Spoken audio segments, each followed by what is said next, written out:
Blue Lock is the best sports anime manga. Like it's the best, bro. Every chapter never ceases to have me thrilled or amaze me, gang. No, I love like Blue Lock. It has like every aspect in terms of like reading and manga and stuff like that. But in terms of like redefining yourself, pushing yourself to your limits, breaking yourself down just so you can like reinvent yourself. Like they do that so well. And like seeing Kaiser's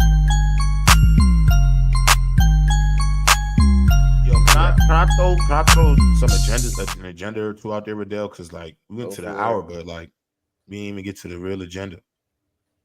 I've been waiting the weeks to talk to you about Blue Lock, JayRob. Yeah, so there's two things I want to say. I want to get to some Blue Lock talk, but before that, I just want to say like I finally went down the rabbit hole and like really read Blue Exorcist like on Shonen Jump, and I'm gonna be honest, I'm really recommending like Blue Exorcist. That shit fire. Like I don't know, I didn't realize how good it was until like I really like objectively read it, didn't skim it, like really focused on what I was reading. That story is fire. I would actually tell anybody like if you're not watching Blue Exorcist season 2 right now, make sure you go watch Blue Exorcist season 2. And the great thing about Blue Exorcist is that it is true to the story. You are watching a canon series. Blue Exorcist is fire. I'm giving that right now good 8. Good 8 out of, good 8 out of 10. I think it is absolutely gas. So I just wanted to make sure I give Blue Exorcist a shout out because I think it gets lost in the cracks, and I think it is actually gas. And I hope it gets cleared for season 3. I agree. Blue Exorcist is really good. I read the mangas recently. I'm caught up. I'm all the way caught up with the Blue Exorcist too. The war is very good. I think the final villain is good with being both Lucifer and Satan. Read, you'll find out what I'm talking about. Yep. And I would say one of my favorite brother dynamics in manga and how they do it is Yukio and Rin. Facts, bro. I really like the dynamic. Surprise, surprise. Yukio's my favorite character. So but that's not even a bad thing because Yukio kind of different. Because Yukio kind of different from like Riddell's kind of vibe. Because Yukio really is little brother at heart. Like he is, I need to be better than my big brother. Like I don't want to be weak. I don't want to be like, he wants to be his own, like perfect. They're dynamic as siblings. Like, oh my God. Like, it is there's definitely the brother versus brother dynamic. Yukio seeing himself as being the younger brother, but more talented younger brother, but still feeling inferior to Rin, who sees his brother as a more talented brother, but he's very supportive. Like their dynamic is so good. And once you see what Yukio does later on and Rin, and they had a fight, of course, you gotta get the brother fight. They boxed too. Yeah, they for sure boxed. It was good too, man. So it was good. Yeah, very wholesome too at the end. The boxing was wholesome. It was a little bit of straightening. Family business for real. That was some family business in that fight. They had to establish who top dog. Who really is. That's not true. Well, that's not true. We know who no, that's not the reason why they fought, but I think that was you think Yukio the top dog between the two of them? You said what? You think Yukio's the top dog between the two of them? I think I'm not gonna lie. I think they're equal. Stop. I think they're equal. Stop. Rin very much was not trying to violate his little brother in that fight. He's also, come on, let's not act like he's stronger than Yukio. I agree. But he also has the power to be stronger than Yukio. Yo, he was fighting him like this, my little brother. Like we could fight, but I'm not fighting you for real. Like Yukio was fighting him for real.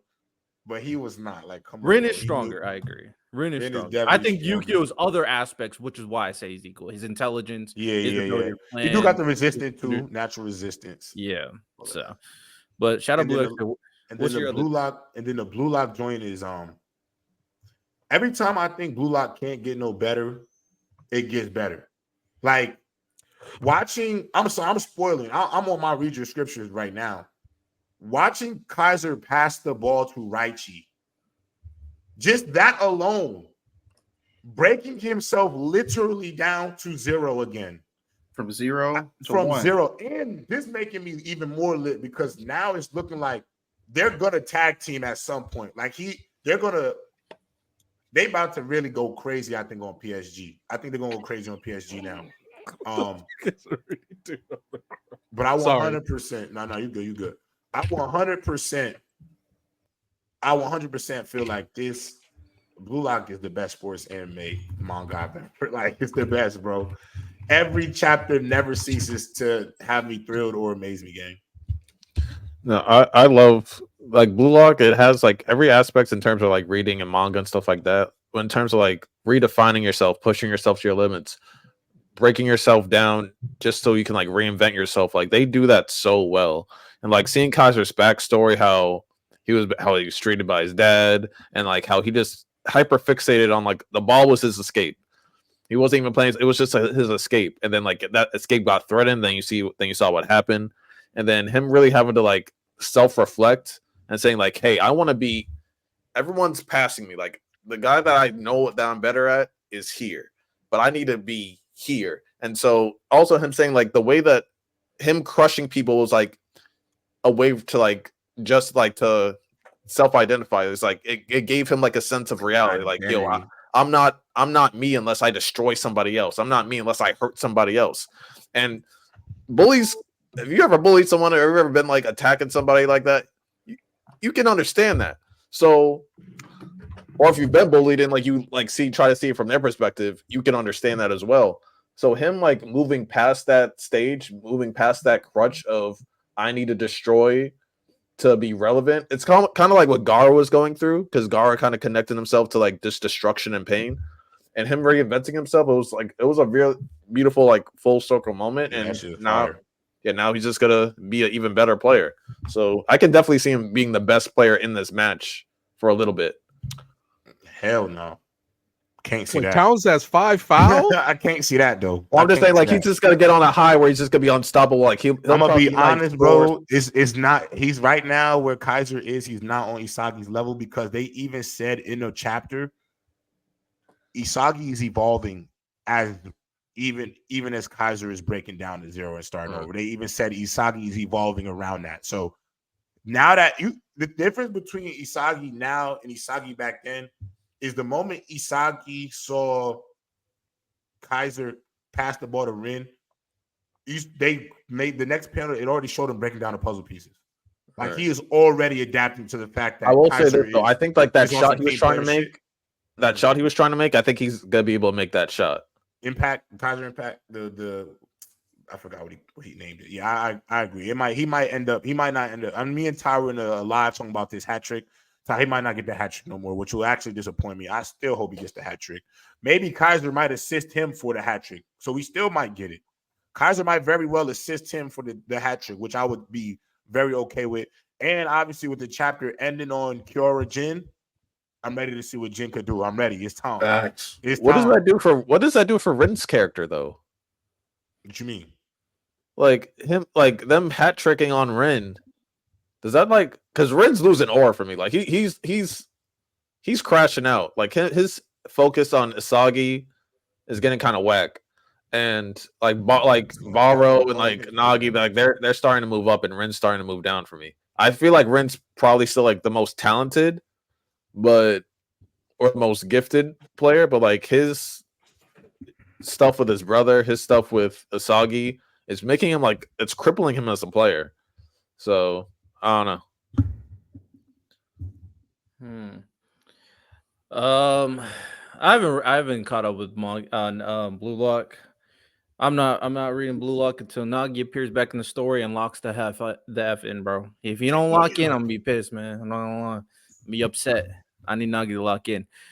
But with that, This isn't really this real quick before we get into the main talk. This isn't really like a hot take or anything. It was just like more of a question.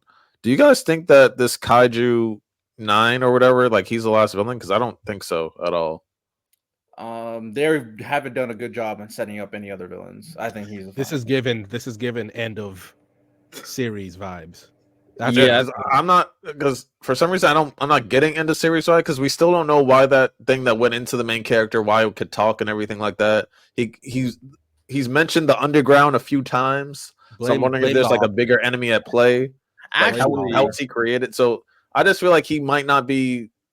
He's not giving final villain vibes to me, even though he's doing villain things. I don't know. I'm gonna take it back.